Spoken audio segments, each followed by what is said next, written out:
নমস্কার, কেমন আছেন সকলে? আমরা কিন্তু বেশ ভালো আছি। আশা করছি আপনারাও অনেক ভালো আছেন। আমার নতুন একটা ব্লগে আপনাদেরকে স্বাগত। সকালবেলায় ঘুম থেকে উঠে আমি কি করে সময়ের মধ্যে বাসি কাজ, ঘরের রান্না, অফিসের জন্য টিফিন আর মেয়ের স্কুলের টিফিন বানিয়ে দিলাম, সেই গল্পটাই তোমাদের সাথে শেয়ার করতে এলাম। পুরো ভিডিওটা দেখো, আশা করছি তোমাদের খুব ভালো লাগবে। আর হ্যাঁ, ভিডিওটা কেমন লাগলো আমাকে কিন্তু অবশ্যই কমেন্ট করে জানিও। আর যদি ভালো লাগে তাহলে প্লিজ একটা সাবস্ক্রাইব করে দিও। তো দেখো, এখন বাজে প্রায় ওই সকাল 6:45টার মতো। ঘুম থেকে উঠে গেছি আর ওদিকে মেয়ের জন্য সকালের খাবারটাও বসিয়ে দিয়েছি। সকালবেলা উঠে সমস্ত বাসি কাজ, মানে ওই ঘর ঝাড়াটাই থাকে, ওই ঘরটা ঝাড় দিয়ে দিয়েছি। তারপরে দেখো চলে এলাম মেয়ের জন্য হচ্ছে টিফিন বানাতে। তো তার আগে ঘরটা একটু গুছিয়ে রেখে এলাম, কারণ ঘর গোছানো থাকলে কিন্তু ঘরটা অনেকটা দেখতেও সুন্দর লাগে। তো ঘর গুছিয়ে চলে এলাম মেয়ের জন্য টিফিন বানাতে। আজকে টিফিনে দেবো রুটি আর আলু ভাজা। তো রুটিটা বানিয়ে নিলাম, দুটো রুটি বানিয়ে নিলাম আর একটুখানি আলু ভাজা কেটে রেখেছিলাম, সেটাই তাড়াতাড়ি করে ভেজে নিলাম। তো চলো এবার টিফিনটা রেডি করা যাক। তো দেখো, একদিকে দিয়ে দিয়েছি আলু ভাজা আর একটা মানে একটা খাপে দিয়ে দিয়েছি রুটি। তো রুটিটা এমনি দেওয়ার থেকে ভাবলাম একটু ঘি বুলিয়ে দিলে খেতেও ভালো লাগবে, আর যেহেতু অনেকটা টাইম পর খাবে তাই রুটিটা ঠান্ডা হয়ে গেলে কিন্তু শক্তও হয়ে যাবে না। তাই একটুখানি ঘি দিয়ে রুটিটাকে বুলিয়ে দিলাম। আর ওদিকে আলু ভাজা দিয়ে দিয়েছি, তার সাথে টিফিনে দিয়ে দিয়েছিলাম একটু শসা। তো সেই ক্লিপটা আমি নেওয়া হয়নি। আর যদিও বা নিয়ে থাকি তাহলে কোনো কারণবশত হয়তো ডিলিট হয়ে গেছে। তো যাই হোক, এই যে টিফিনটা দিয়ে দিলাম, মেয়েও স্কুলে বেরিয়ে গেল। আর এদিকে চলে এলাম ভাত বসাতে। এই টাইমে যদি আমি ভাতটা একবারে না বসিয়ে দিই, রান্নায় যদি একবার ঢিলা পড়ে, তাহলে না পরে দিয়ে আর রান্নাই করতে ইচ্ছা করে না। আর হাজব্যান্ডের যেহেতু অফিস আছে তাই ভাবলাম একবারে করেই নিই। তো প্রতিদিন আমি এইভাবেই করি, টিফিন করার পরপরই কিন্তু আমি একবারে রান্নাটাও বসিয়ে দিই। তাতে কিন্তু তাড়াতাড়ি রান্নাটা হয়েও যায়। আর বেশি তাড়াহুড়ো করতে হয় না, রান্নাটা একটু ভালোভাবে করা যায়। তো যাই হোক, এদিকে কথা বলতে বলতে দেখো কাঁচা কলা ভেজে নিলাম আর ওদিকে ভাত বসিয়ে দিয়েছি। ভাতটা হতে থাকুক, ততক্ষণে ভাবলাম আমি আজকে যেহেতু লাউ রান্না করব, তো লাউটা এদিকে বসিয়েই দিই। ভাতটা হয়ে গেলে ওদিকে ভাতটা নামিয়ে একটুখানি ডাল সেদ্ধ বসিয়ে দিয়েছিলাম। তো এই যে লবণ আর হলুদ দিয়ে লাউটা বসিয়ে দিয়েছি। আর যেহেতু লাউটা খুব কচি ছিল, তাই শুধুমাত্র ওই ঢাকা দিয়ে দিয়ে লবণ হলুদ দিয়ে রান্না করেছি, তাতেই কিন্তু খেতে খুব সুন্দর লাগছিল। তো এদিকে লাউটা হতে থাকুক আর ওদিকে ডালটাও বসিয়ে দিয়েছি। তো ভাবলাম রান্নাঘরে তো এখন সেরকম কোনো কাজ নেই, যেহেতু লাউয়ে কোনো মশলা দেবো না, তাই ভাবলাম যে ঘরে যে একটু ঝাড়া মোছার কাজ আছে তো সেগুলো করে নিই, তাহলে পরে দিয়ে আমার আর কোনো চাপ পড়বে না। তাই এই যে চলে এলাম ঘরটা একটু ঝাড়া মোছা করতে। আসলে কি হয়েছে, 2 দিন আগে না একটা বিয়েবাড়ি ছিল, তো সেইখানে এত অভ্র মানে এসছে সেই বিয়েবাড়ির থেকে, মানে সেই বিয়েবাড়ির একজন এসেছিলো আমাদের ঘরে সাজতে, তো তার ড্রেসে এত অভ্র ছিল যে আমার ঘর কিন্তু এখনও পুরো অভ্র অভ্র হয়ে আছে। আর যেহেতু অভ্রগুলো একটু কিরকির করে, পায়ের কাছে লাগলেই মনে হচ্ছে যেন ঘরটা এখনও কিরকির করছে।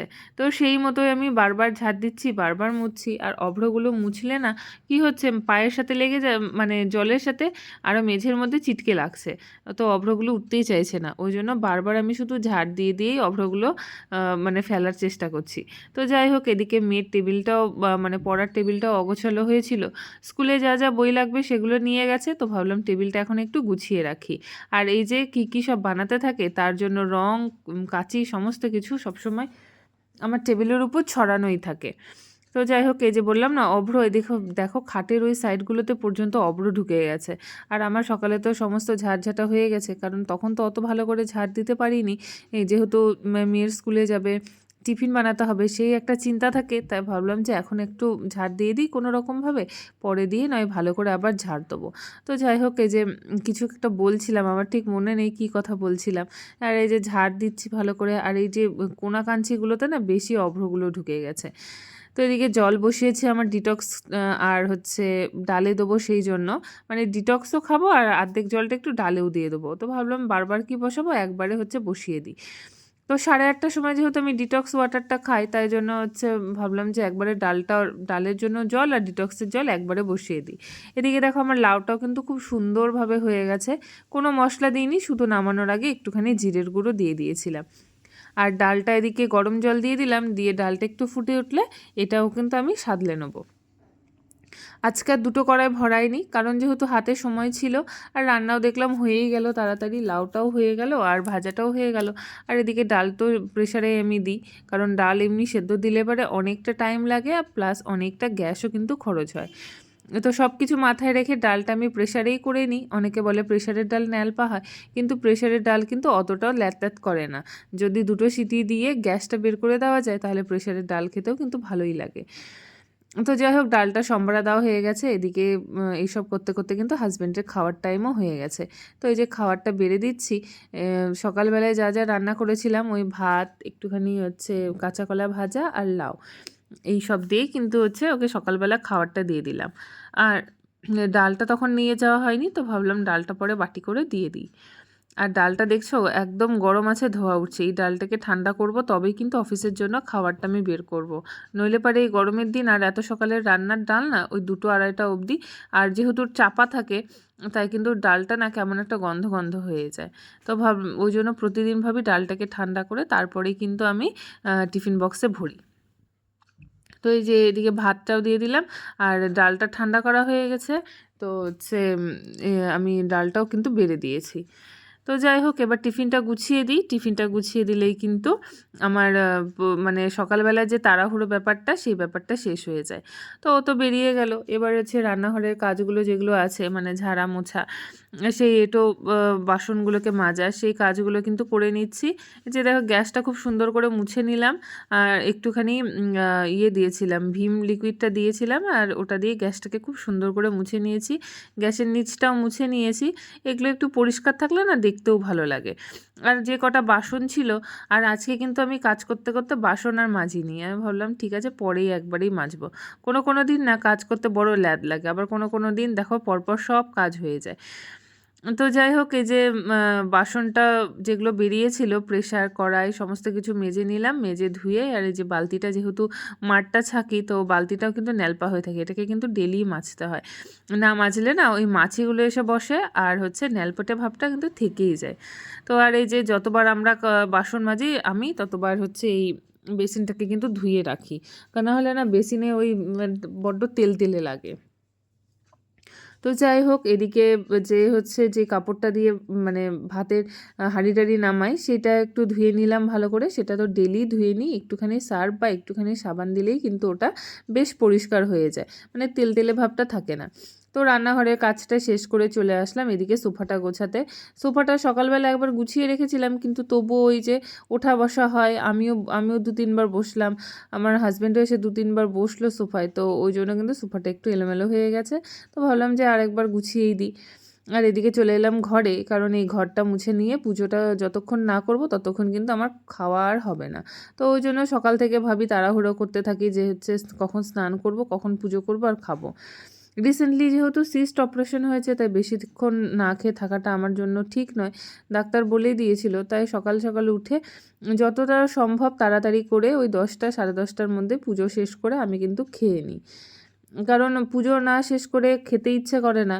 আর যদি আমি ডিলে করি তাহলে পুজোটা করতে দেরি হবে, আর এদিকে কিন্তু আমার খেতেও দেরি হয়ে যাবে। সেটা কিন্তু আমার স্বাস্থ্যের জন্য একদমই ভালো নয়। তো মানে চেষ্টা করি যতটা সকাল সকাল সব কিছু করে নেওয়া যায়। আর বেলা হয়ে গেলে না কাজ করতেও ইচ্ছে করে না, প্রচণ্ড গরম লাগে। 10টা 10:30টার মধ্যে সমস্ত কাজ শেষ হয়ে গেলে কিন্তু বেশ আরাম পাওয়া যায়। তো এই যে ঘরটা এবার মুছে নেবো, ঘরটা মুছে নিয়ে, আর এদিকে দেখো কতগুলো জামা কাপড় রয়েছে। এই জামা কাপড়গুলো না আমি ভাবলাম যে এখন যদি গোছাতে নিই তাহলে কিন্তু অনেকটাই লেট হয়ে যাবে। তো ভাবলাম স্নান করে তো অনেকটা টাইমই তো পাবো হাতে, তো খাওয়া দাওয়া করে নিয়ে তারপরেও কিন্তু আমি জামা কাপড়গুলো গোছাতে পারবো। তো সেই মতো আমি আর জামা কাপড়গুলো এখন গোছালাম না, স্নানের পর একবারে হচ্ছে পুজো টুজো করে নিয়ে খাওয়া দাওয়া করে তারপরে কিন্তু আমি জামা কাপড়গুলো গুছিয়ে রেখেছিলাম। তো যাই হোক, এদিকে 2টো ঘর মোছা হয়ে গেছে। আর এইখানটা দেখো, এই বেসিনটার এখান থেকে না এত জল পড়ে, বুঝতে পারি না বেসিনটা লিক আছে কিনা বা পাইপ কোনো লিক আছে কিনা। একটু মুখ ধুলে বা হাত ধুলে এত পরিমাণে জল পড়ে যে এই জায়গাটা বারবার করে আমি শুকনো করে মুছে নিই। আর এই যে এইবার এই ডাইনিং রুমটা মুছে নিলে কিন্তু আমার মোছামুছি কাজটা হয়ে যাবে। এখন শুধু থাকবে স্নান করা। আর এই যে বাইরে দিয়ে বারান্দাটা আছে, সেই বারান্দাটা একটু মুছে নিতে হয়, কারণ যেহেতু আমরা নিচে থাকি আর আমাদের গেটের সামনে দিয়েই, তো প্রচুর ওপরেও যেহেতু থাকে 2টো ফ্যামিলি, তো প্রচুর হচ্ছে জুতোর বালি-টালিগুলো পড়ে। তো কি আর করা যাবে, সেই সুবিধার মানে সেই অসুবিধাটা তো মেনে নিতেই হবে। তো যাই হোক, আমি যখন ঝাড় দিই মুছি তখন আমি বারান্দাটাও একবারে ঝেড়ে মুছে পরিষ্কার করে নিই। তো এই যে এবার ঢুকে যাচ্ছি স্নানে। স্নান করে এসে পুজো করে নিলেই কিন্তু আমার কাজ সম্পূর্ণ। তো আজকে আর ভিডিওটা বেশি বড় করছি না। আমার ঠাকুরগুলোকে কেমন করে সাজিয়েছি সেটা দেখে নাও একবার, আর কেমন লাগছে সেটাও জানিও। তো আজকের মতো ভিডিওটা এতটাই। তো তোমাদের সাথে দেখা হবে আবার পরের ভিডিওতে। ততক্ষণের জন্য ভালো থেকো, সুস্থ থেকো। আজকের মতো টাটা, রাধে রাধে।